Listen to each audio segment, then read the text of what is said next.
And we begin again with Pink Cloud Radio and the sensational aspects of life. Number 51. Choiceless awareness, everybody. Neo and fate within choices and being in life without being told what we can and cannot. Just understanding and being all ourselves.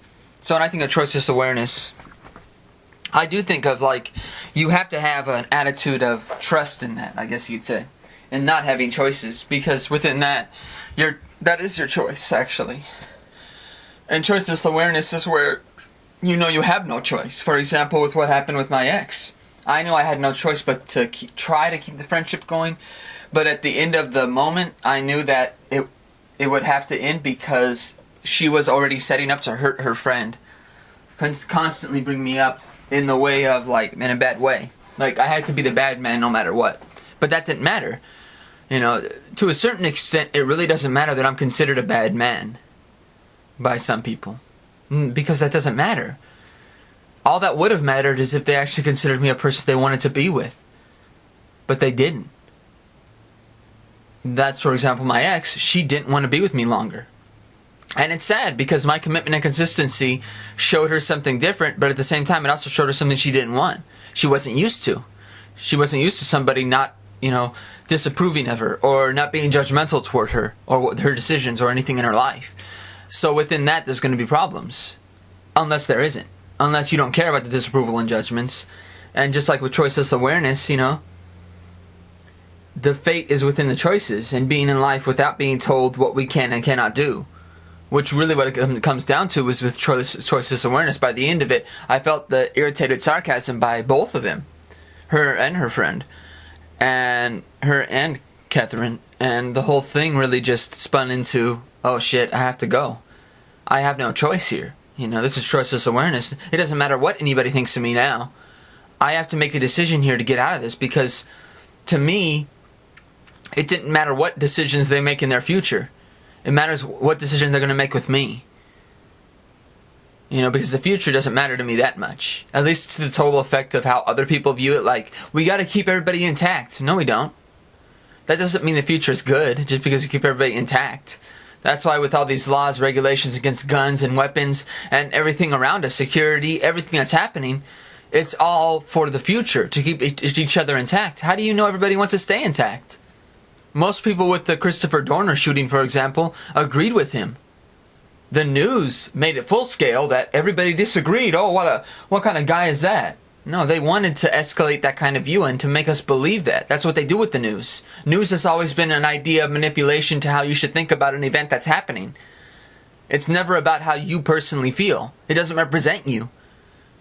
Because if it truly did, it's not about being a conspiracy or not. It's about the fact that if you agree with something and know it's going to be a fallout of what's happening in our system, you'd know it.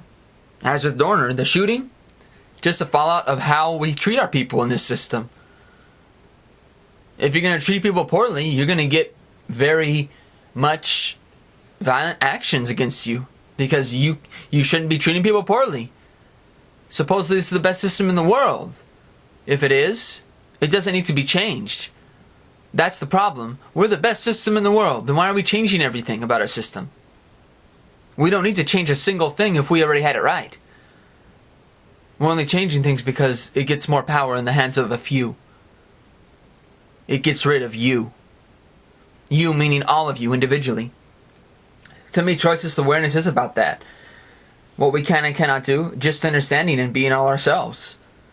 If you understand yourself, it doesn't matter if you lose. It doesn't matter if you surrender. It doesn't matter if you die. Because you would have died anyway. Most likely you would have died without understanding that you need to be yourself. With only being only treating everybody else like they're the patient, like they're the doctor, like they're somebody in a higher position. But if you never take the responsibility to act like yourself and use that choiceless awareness at times to bring about purpose and choices, you'll never be yourself. All you'll ever be is somebody else's scapegoat. All you'll ever be is somebody else's takeout of revenge on you, bullying on you. That's all you'll ever be. Because it doesn't matter if you lose because you're gone. It doesn't matter if you die, you're dead.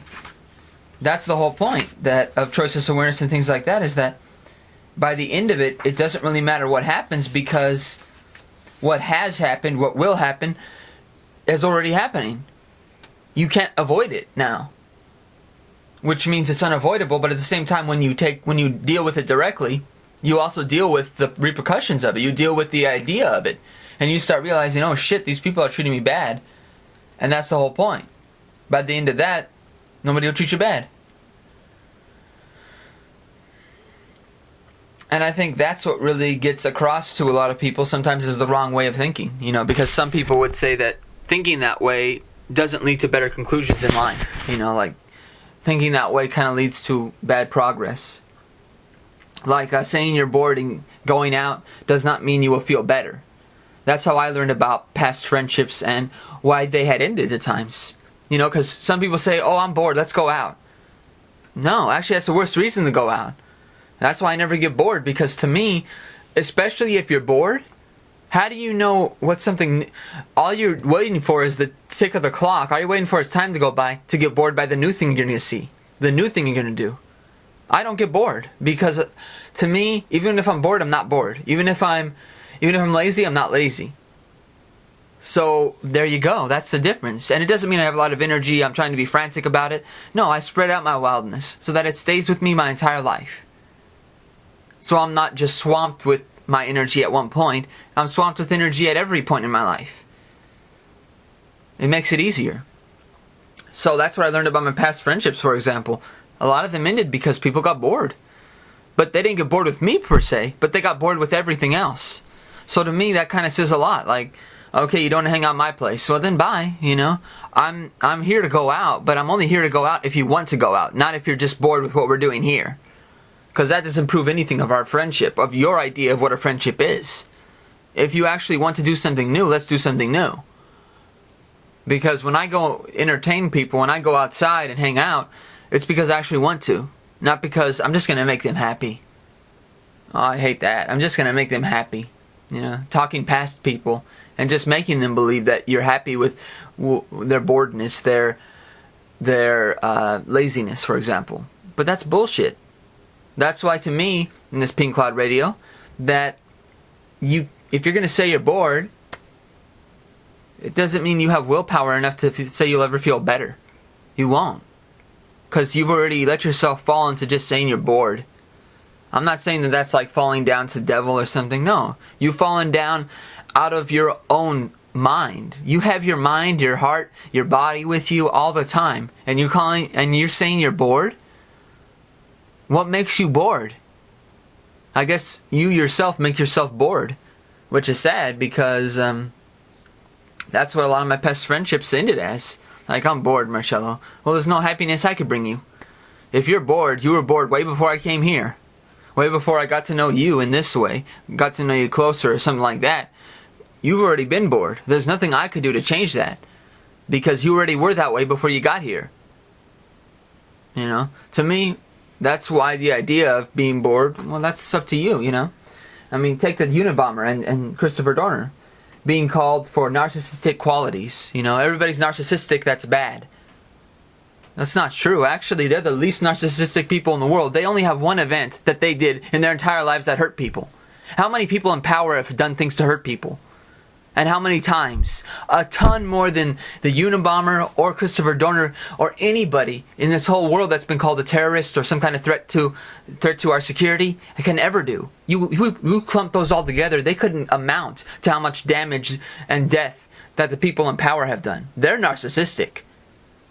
They're the narcissistic qualities because they have no idea how to limit or blend their ideas and allow other people to think for themselves. Yes, they're egotistical. They have big egos because they're allowing all these other views to come out. They have huge egos, so they allow all this other stuff to happen. Of course they do. But at the same time, they probably create it too. At the same helm, MK Ultra, all this thing, to have control of things, to know the why, is to have control. And that's the idea of most of our society now, is to just have control. Like I said, the Unabomber and Christopher Dorner being called for narcissistic qualities, it's the opposite. Our narcissistic qualities, mine right here, that show a pronounced detachment to them. That shows that they don't have the narcissistic qualities we do. They're reaching out. They're not going back into their caves. Take what happened in Italy, for example. The Red Brigades. They reached out to the public, told them before they did something. Why are we doing this? They explained it. They reached out to the public. A narcissist doesn't do that. A real narcissist takes their action unlimited. Strikes, death. That's a narcissistic person. A narcissistic person doesn't allow anybody to hear their views. It doesn't allow to spring up and say, hey, I want you to have attention to this, guys. That's not a narcissist. You can say that's ego, but that's fine. That's ego. Ego isn't always bad, especially if you're not being approached by anybody, like family members, like Christopher Dorner. Mom and sister, nothing. Nothing from his family members. Even up to this point, nothing from his family members. Which means something bigger has halted their existence in his life. How would you feel about that? If you actually were close to your family. I understand if you're not. I totally understand if you're not. But if you were, break the inhibitions, would you like it? I don't think you would. I don't think you would have that kind of quality to hold on. But of course, it's the old saying, you wouldn't know unless you experienced it. But to a certain extent, you're experiencing the idea that this person is not detaching himself from people. Other people are detaching themselves from him. From them. From who you are. Which means that what a person thinks can make him be labeled as crazy. Like that one guy recently who talked about Christopher Dorner and said, well, he had these mental problems. What if he didn't? What if his mental problems was something that this guy didn't agree with? This friend of his supposedly didn't agree with. And it was just a different idea, a different opinion, different thought. Then it's not really a mental problem. It's that you can't accept somebody. So people use mental problems. People use all these, abusive, thoughts into not accepting somebody so badly, so that they seem like the good ones. That's what most doctors, psychiatrists, so on and so forth. We're talking everything. That's why they're up for grabs and everywhere, because once you use those ideas, you don't need to worry about the other person, because people believe doctors. The latest pulse is, there you go. That's all you need to say, and people will believe you. Will people believe me? Oh no, of course not, because you're not acknowledged by the public. But neither are you. Not everybody acknowledges the public view, the social view. Actually, a lot of people don't. There were a lot of people who said Christopher Dorner did the right thing because he was expressing himself. A narcissistic person, most people think the quality of it is just expressing yourself to the public. Well, who does that the most? Do you think Christopher Dorner does that the most? Or do you think our government does that the most? Do you think people in power do that the most? Above them doing it the most? Illuminati or whatever you want to call it. They do it the most. How narcissistic do you have to be to see that? Subliminal message, everything taken into account. They've done it the most since history started. Since their history started, I should say. And I think that's what really creates it. That what you do is you kill the people that disagree so that they can't fight. So that they can't disagree with something and make sure it's 100% in agreement. So you kill off the people who disagree so that, they were killed accidentally. Even if it wasn't an accident. If it was on purpose, good. They got what they wanted now. Yeah, that's what the people in power want. And that's what I mean by narcissistic qualities. I'm having a narcissistic quality right now. But I'm not talking about myself. I could care less about myself. But that's the problem. Because I care less about myself, people think I don't care about the message that I'm sending. Like, oh, he doesn't care about himself, so why should I listen to what he's saying? Unless he actually has some care. Well, I've tried so many damn years to care about myself. And somehow it's called selfish. And when I try the opposite, oh, well, why should I care about his message? He doesn't. Well, because you have to care about my message. It's not about me caring about my message. I've been seeing it every day. If you don't want to see revenge and bullying, it means you are one. It means you do have revenge. It means you do live in your revenge and you do bully people. That's why you disagree with it, because you are it. Just like neighbors for my grandma, for example, at times, which they didn't want to accept their lifestyle, so they call somebody else what they are. They shout it out loud because they don't want to accept that of themselves. So they push it on the other person and say, it's you, it's you, it's you. Even though it's them, it's them, it's them. And it's not, you don't need to prove yourself to somebody else. I think that's the problem. Too many people want to prove themselves to somebody else when they're not even asked to. Like, Christopher Dorner wasn't trying to prove himself to anybody else. He was trying to prove the corruption to everybody else. Because the corruption is out there in the open. That's the thing about it. Christopher Dorner didn't have to do anything. It's out there. The Unabomber didn't have to do anything. Nobody in the past had to do anything. But that's the only way you're going to pay attention, is when there is some kind of huge signal. But the problem is that you pay attention based on what the views are perpetuated as. So later on you're like, well, he deceived us. He shouldn't have done that. Kelly Thomas, well, that's a different story. Police did that, and that's brutal. I worry about my own life because I have Asperger's, I have ADD, and these kind of labels, these kind of psychiatric formulas are built on the propaganda of saying somebody's mentally ill. Who's the most mentally ill? It's the people who just want power. They're the mentally sick. Because they want to destroy everybody else's life because they can't feel safe without that. They can't feel safe without hurting other people. How much more narcissistic do you have to be? All I have is my name. It's only true if that is how you have looked at life and others, or if you have kept it open with open mind and child eyes. All I have is my name, and that's true. That's all I have. Because in literal terms, it's that how have I looked at my life? Well, I've seen that I'm probably at times the biggest asshole in the world because I'm so secure. I'm so secure I make you insecure. Probably right now on this Pink Cloud Radio, that's what I'm doing. Not on purpose. I'm not going, hey, I'm going to make you insecure. I could care less to, I guess, purposefully label or bring up like how you feel. I think that's the thing about it. Like with disapproval and stuff like that, people are always trying to say that, you're just trying to make people feel insecure. No, actually, I'm just expressing myself. I'm sorry if my security is making you insecure. But all I do is look at my life and others. Or if you have kept it open with an open-minded child eyes, which I've done my best to, for a few years I didn't. And that was because I saw that there was maybe something that could have lasted without those kind of things. But that wasn't true. It wasn't true that a friendship would last without having an open-minded and child eyes about it. And I think that's the thing about it. Like, I don't want, a lot of people say I don't want to end up in a slump in a relationship. But that's the thing about it. You end up in a slump on your own. You really don't want to have a slump in a relationship? You're going to end up with those things. It doesn't mean the whole relationship's going to end like that. But it does mean that you have to take responsibility too. Because anybody who says, I don't want to end up in a slump in a relationship is the one who's starting that slump. It's not the other person that's not saying anything that's okay with it.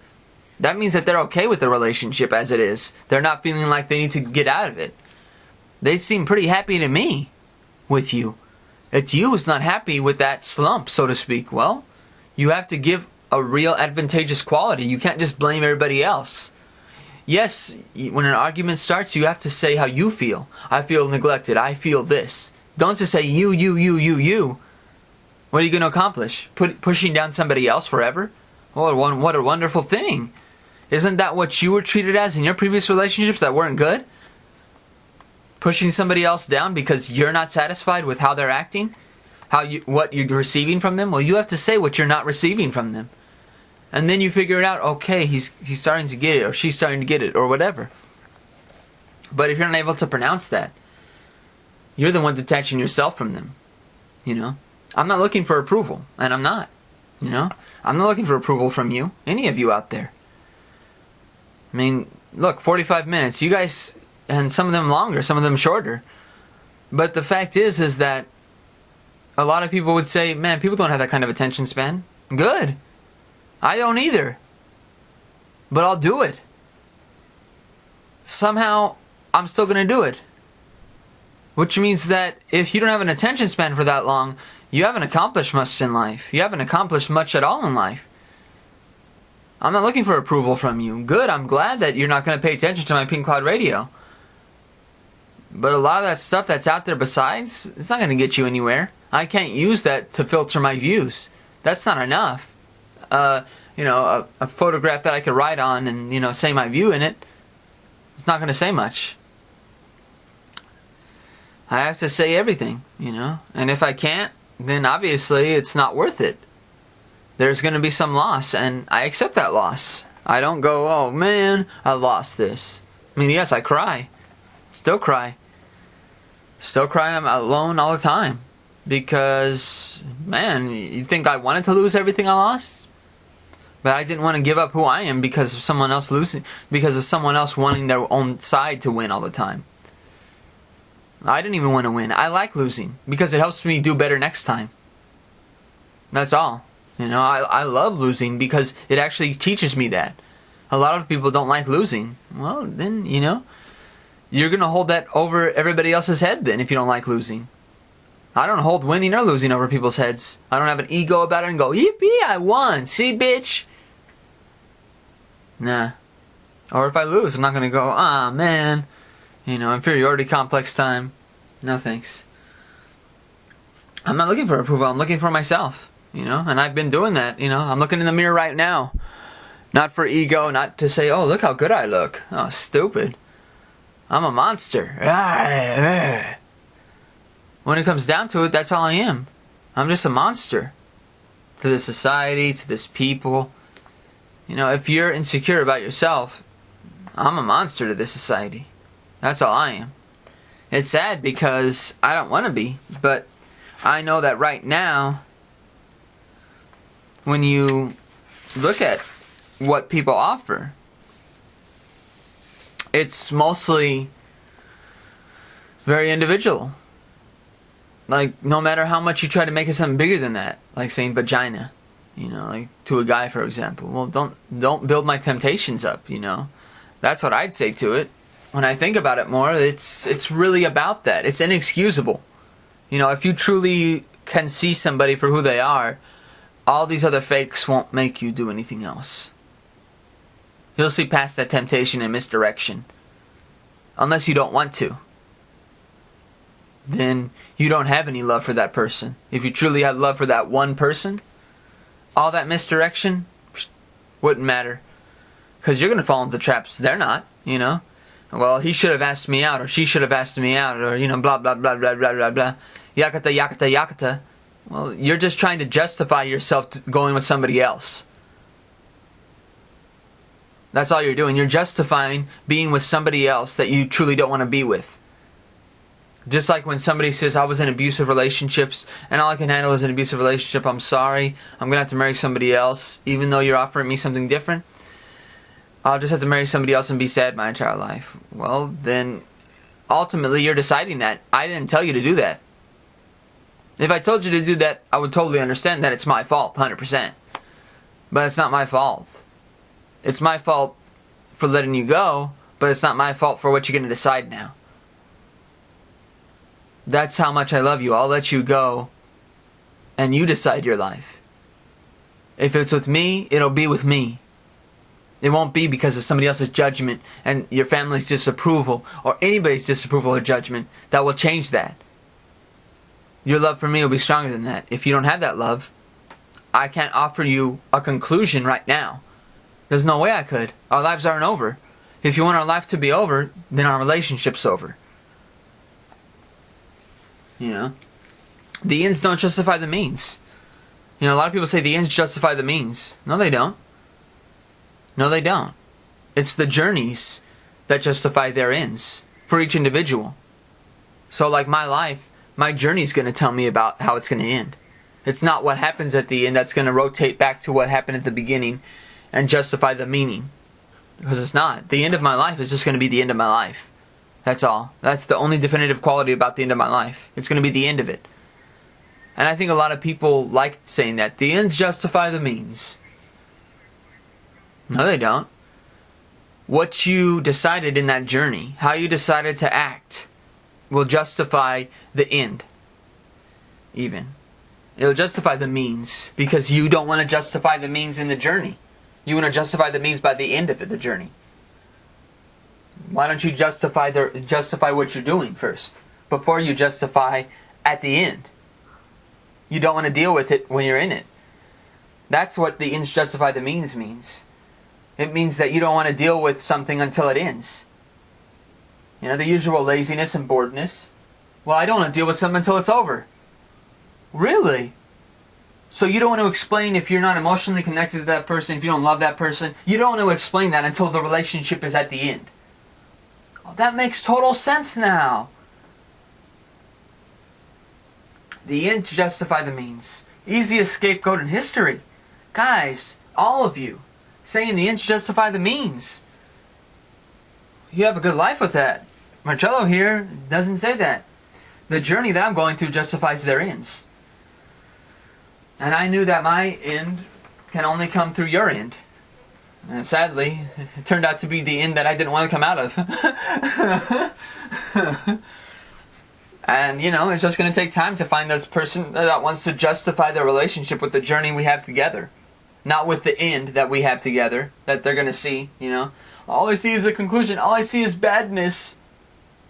All I see is misery. Then you don't want to see anything else. Sadly, you don't want to see anything better than that.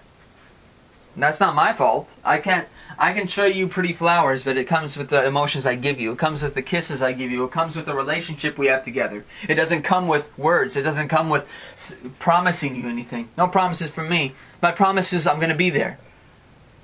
But I can only be there if you want me to be there. Not going to be there if you don't. You know, if you don't want me there, you know why. I don't know why you don't. Can't justify you saying no to me. But I can justify leaving because you said no to me. Which means that, sorry, if you hesitate for a second to communicate something, you don't want to communicate with me. If you hesitate for a second, it means that something else is a lot more in your soul, in your mind, in your heart, that stole your mind and heart to have no association with me with that kind of subject. I do. Openly.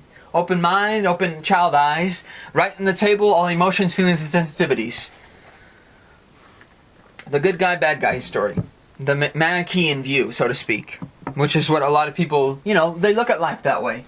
You know, good, bad guy. You know, they look at it like Manichaean, like the first Matrix movie, where you had Neo facing Agent Smith. That was the big story in the first one. But the fact is, it didn't end there. And it wasn't a real Manichaean story if you think about it. But let's just talk about it generally. What is a Manichaean story? Every superhero movie you've seen in the last 20 years is a Manichaean story. Good guy raises up. Good guy is this nerd, weakling, and turns into a superhero. Is a comedian. Is a joker. You know, and here you go, turning into a superhero because the weakness in that character has to grow. See, the one thing about most of these Manichaean views is that they're based on weakness. And saying that weakness is not good. The Manichaean view is that you have a weak person that has to be strong. Only strong.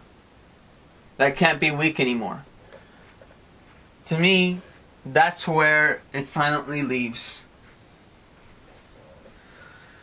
That's where I look at the good bad guy story, the Manichaean, and say, oh, that's bullshit. The first Matrix actually sort of declined against it too, because of what Agent Smith and Neo had done, which is Neo had a lot of disbelief and doubt, and even said, "I'm not the one." And Agent Smith said, "I need to escape. I need to get out of here. I need to be free." So it wasn't only Neo and all the human race that needs to be free. It's also the machines, the computers, everything needs to be free. And then the second one, Matrix Reloaded, deconstructed the whole first movie. The myth and the reality of the first one. By the end of the second one, Neo saves Trinity instead of saving Zion. But nothing happens. The problem was choice. Still the problem is choice because he allowed the Matrix creator to make him make a choice. He didn't just destroy him. He didn't destroy the architect. He allowed the architect to still be around, to still have that matrix, still have that blue pill. That's the problem that I saw in the Matrix movies, and that's the only problem that I saw.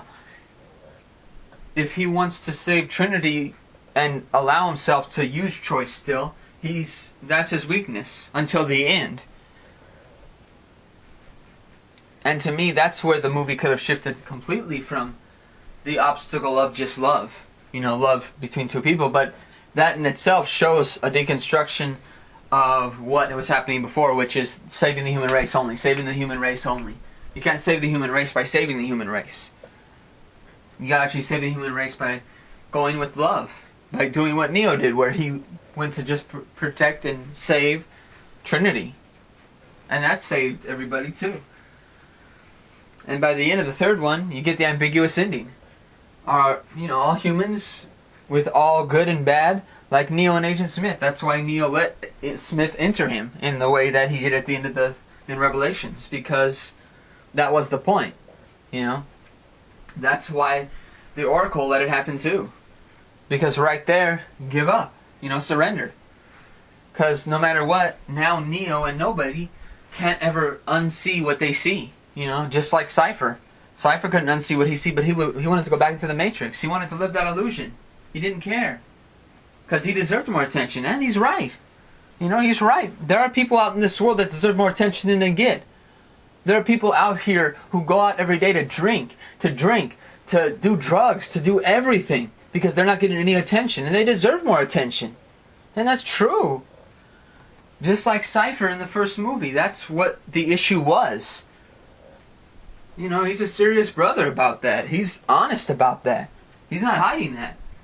That's showing your weakness 100%. Saying that, damn, I deserve some more attention here. And not like a baby, not some kind of boss hog baby that's crying all the time. An actual person that deserves some commitment from others. Not just, well, we'll be around you. That's not enough. We'll be around you? Oh, thank you so much.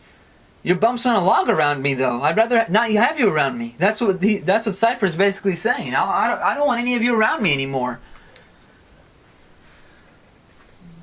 And that's why by the end of it, Neo had to give up. Because the surrender, it was the only way to fix everything. You can't fix everything by just eliminating the bad. You gotta eliminate both in a way. In a lot of truths, there's a lot of truth in that, You can't expect change to just come once you destroy the reason why that change happened. The change that got worse. That made it worse. That's what a lot of people think. That, that things will change once you destroy, the government that we have, the corruption inside of it. We've been doing that for years. We destroyed a lot. We've taken away a lot of corruption. It doesn't change what happened. It doesn't even change what happened during that corruption. Iran-Contra already got accomplished. All that other stuff already got accomplished. Most likely, they just showed us the key ingredient to give us an idea that we're doing this in front of your eyes. Yes, we are. They just showed us it to give us that advantageous view like we could change it. That's, that hope, I don't believe in hope. I believe in love. To me, hope is just a generated quality that, is just like fear. Hope is the opposite of fear. That's why I don't like either. Hope is that generative quality that says we can actually accomplish something. Not actually doing it, just thinking about it. That's why I don't like it, because all it is thought. It's not anything else. It's nothing malleable. Yes, spiritually I could get a lot more done. But I don't need hope to get a lot done even spiritually. I don't need any hope to get a lot done spiritually, just as much as I don't need hope to accomplish anything physically. I need myself to accomplish things physically. I'm not a person to deny the artifact of spirituality, but I don't think using hope or fear has any means to an end, or has any satisfaction in my journey in life. It doesn't. In fact, it doesn't have any quality of assurance or security that I can't bring to the table myself. That's already there and created spiritually and physically. It's already there. I can't tell anybody anything else or myself anything else that would change what I'm already doing. And what I'm creating of myself even more so. That's the reality of it. That's why I'm both bad and good. I'm like Agent Smith and Neo put together. Still alive somehow. And I think that's what really, when it comes down to science and everything, when it comes down to a lot of what what people have used over the years, like Newton's theories, which is, well, the one I don't like, and I'll be honest about this, is don't ask why. Just write down the equation. Natural selection is the question that drives us. What makes the math and science grab so much in our own minds? You can't have both sides, because if you do, one side will surrender control to the other, and with that, the control is there. You have to destroy both with them, so that control cannot be surrendered but eliminated. You know, that's the whole idea, that if either side just surrenders, for example, I'm talking in general, human life, if either side surrenders, it's just control from the other side. So like, even if I acknowledge that there's some kind of problem with control within our governments or within the world, if I just get those people to surrender, it's just my control that's going to be taken over, not anybody else's. And even if it's not control, it's still built on the foundation of somebody's control. Both have to surrender to a certain extent, and that's what happened even with Agent Smith. In a lot of ways, he surrendered to his quality. His only thing was to create more Smiths, was to destroy the place that he was in. Yes, he hated humans because they keep coming around, they keep having sex, having more kids, being plentiful, but he did the same thing. Agent Smith did the exact same thing by creating himself and everyone.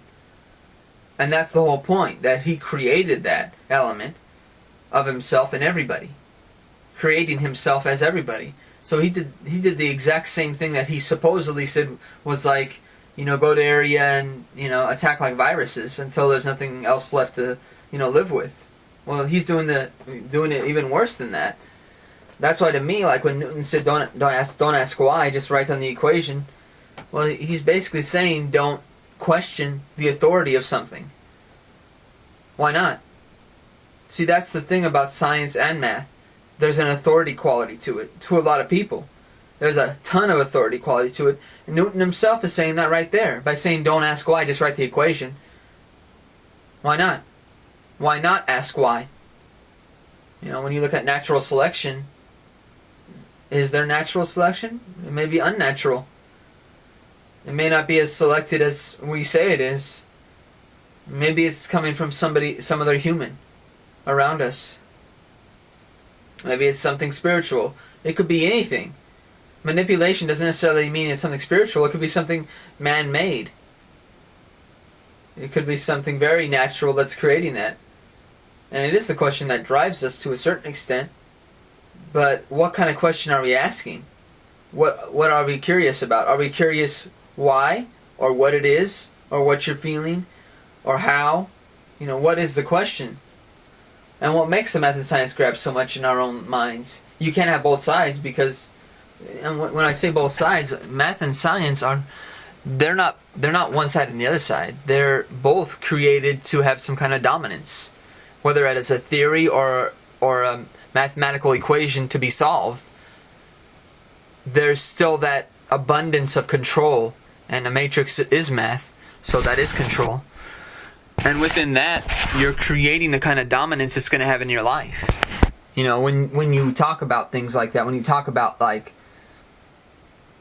surrendering control, it's that control is still there.